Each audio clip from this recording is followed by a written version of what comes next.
Halo sahabat terapis channelku semuanya. Selamat pagi, salam sehat dari Pak Rahib dan berkah dalam. Pada kesempatan yang istimewa ini, pada edisi khusus, saya akan mengulas seputar kerahiban, khususnya kerahiban Kristen dan seputar pertapaan Santa Maria Rawaseneng. Karena tema ini begitu panjang, maka tema ini saya bagi 3 sesi. Dan sesi pertama yaitu apa itu pertapaan atau bertapa dan sejarah lahirnya kerahiban Kristen. Semoga ulasan-ulasan saya ini menjadi gambaran, pandangan, dan bahkan menjadi pengetahuan yang bermanfaat, juga sebagai informasi yang berguna. Mari kita ikuti ulasannya. Halo sahabat terapis channelku semuanya. Pada sesi pertama ini, saya akan membatasi pada arti kata apa itu bertapa dan sejarah lahirnya kerahiban Kristen. Mungkin kita pernah mendengar kata bertapa, dan kata bertapa itu mempunyai bermacam-macam arti. Misalnya saja, pergi ke tempat sunyi, pergi ke tepi laut, menjauhkan diri dari keramaian, pergi ke gua-gua, ke kuburan, atau ke tempat keramat, dan lain sebagainya. Tindakan itu pasti mempunyai maksud dan tujuan. Misalnya saja, untuk mencari kesaktian, atau biar umur panjang, atau lagi biar selalu sehat, atau agar cepat naik pangkat, atau mencari kekayaan, dan lain-lain. Nah, tindakan-tindakan itu pasti ada cara agar tujuan itu tercapai. Misalnya saja, berpuasa, berjaga, bersamadi, bermati raga, tidak tidur semalaman, dan lain-lain. Dan itulah juga corak bertapa yang dilakukan oleh para biarawan di Rawaseneng. Kami mengajak Anda sekalian untuk mengenal lebih dekat dengan para pertapa di Rawaseneng.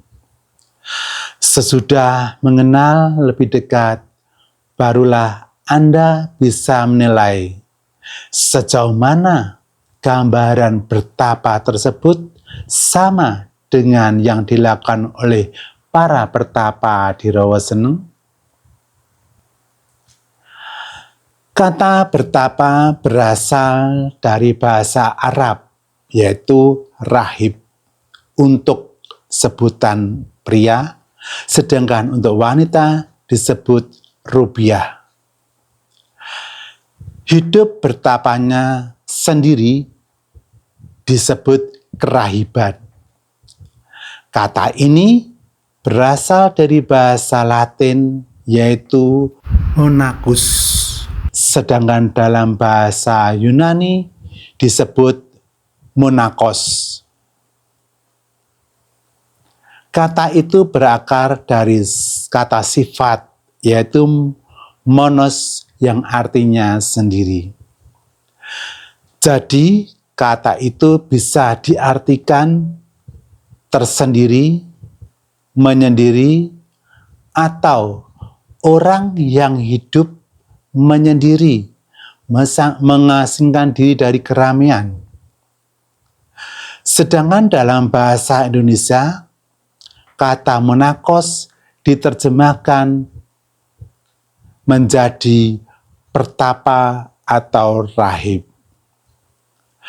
Dalam agama Kristen ada banyak corak hidup kerahiban.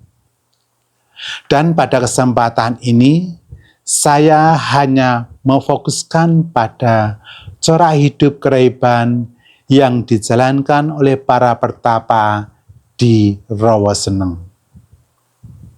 Asal-usul hidup kerahiban Kristen itu terjadi adanya suatu gerakan. Gerakan hidup kerahiban mulai timbul atau muncul sekitar permulaan abad keempat, yaitu di padang gurun di Mesir, di sekitar bengawan Sungai Nil.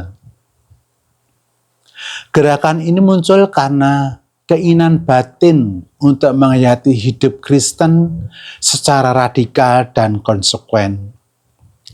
Mereka menjadi rahib bukan untuk mengajar atau merasul, tetapi mereka mau menjalani dan menghayati cita-cita Injili sebaik dan seradikal mungkin.